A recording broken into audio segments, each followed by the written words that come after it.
your book, Patty Hearst to this day claims I was brainwashed. Not you. What's that? You said I. I was brainwashed a long time ago. Yeah. When I was a network host, I was, that's, trust me. that happened in 93. We're still trying to dig that chip out.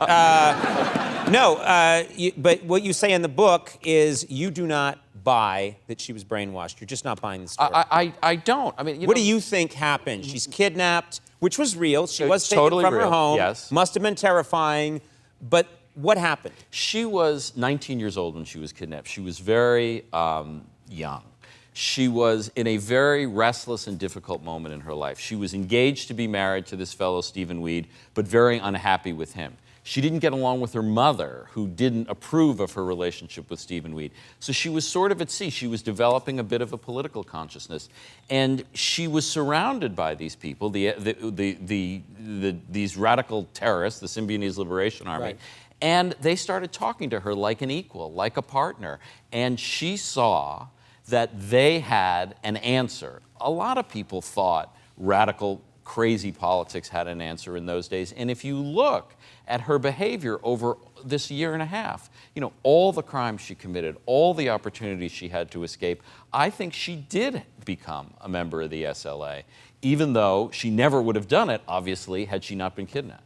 I'm curious, there's a line that you can draw between what happened to Patty Hearst and what we're seeing in the world right now, which is you have these young people that are being radicalized by ISIS, and there's a lot of people, like most people watching right now, who think, I don't understand why someone who comes from a middle-class family would leave that family, go to another land, go into these teachings, and then put a bomb on their chest and detonate it. And this was the story that we were hearing in 1974, 75.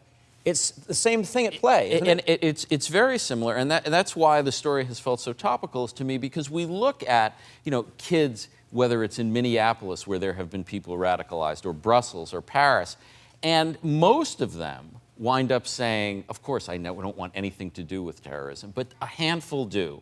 And there is no magic formula for why some people become radicalized and some don't. And of course, it's always a bad decision. It's self-destructive. It's destructive of the broader society. But it happens, and it happened here. Patty Hearst, not a fan of this book, I'm guessing. I have not heard back, but we did have one conversation during the when I was reporting, because I called her up. I had sent emails, and I said, Patricia, this is Jeff Toobin, and she said, oh God, click. And so I was getting these mixed signals from her, no, but she didn't want to participate. I'm going to help you out. Would you? Yeah, would you? I got you. I'm going to fix things up with OJ. You gotta. Yeah, trust me. Going to work. You needed to come to me first. I did.